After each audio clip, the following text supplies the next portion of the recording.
এই অ্যাডভোকেট তাজুলের মতো বিতর্কিত ব্যক্তিকে এই ট্রাইব্যুনাল থেকে অপসারণের দাবি জানাচ্ছি। আন্তর্জাতিক অপরাধ ট্রাইব্যুনালের চিফ প্রসিকিউটর মোহাম্মদ তাজুল ইসলামকে নিয়ে দেয়া বক্তব্য প্রত্যাহার করে ক্ষমা না চাইলে গণ অধিকার পরিষদের একাংশের সভাপতি নুরুল হক নূরের বিরুদ্ধে আইনগত ব্যবস্থা গ্রহণ করা হবে। বৃহস্পতিবার রাতে ট্রাইব্যুনালের প্রশাসনিক কর্মকর্তা মাসুদ রানার পাঠানো এক প্রেস বিজ্ঞপ্তিতে এ তথ্য জানানো হয়েছে।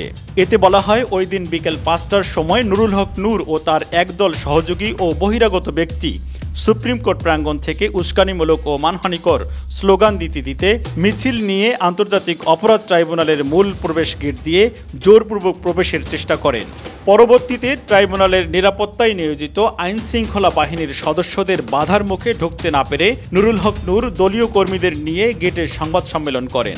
যিনি চিফ প্রসিকিউটর হিসেবে নিয়োগ পেয়েছেন তিনি একজন বিতর্কিত ব্যক্তি, তার একটি বিতর্কিত রাজনৈতিক আদর্শ আছে, আমরা এটা সবাই জানি।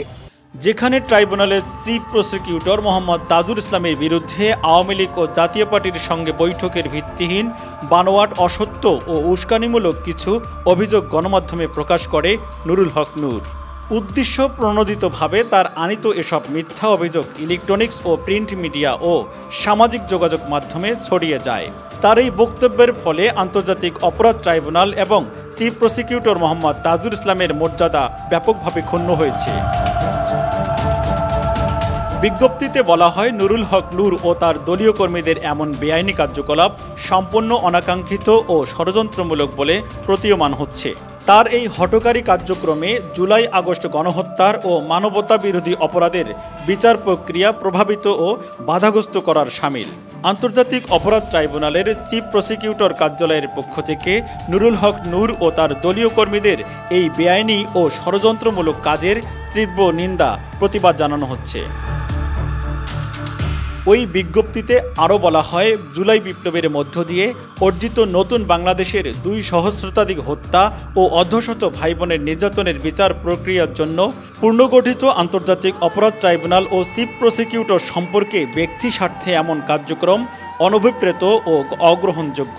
এই ভিত্তিহীন, অসত্য ও দুরভিসন্ধিমূলক বক্তব্য প্রত্যাহারপূর্বক ক্ষমা না চাইলে নুরুল হক নূরের বিরুদ্ধে যথাযথ আইনগত ব্যবস্থা গ্রহণ করা হবে। বিজ্ঞপ্তি প্রকাশের পর বিভিন্ন রাজনৈতিক দলের নেতাকর্মী, সাংবাদিক ও সচেতন মহল ভিপি নূরের সমালোচনা করছেন সামাজিক যোগাযোগ মাধ্যমে। National desk, news today, Dhaka.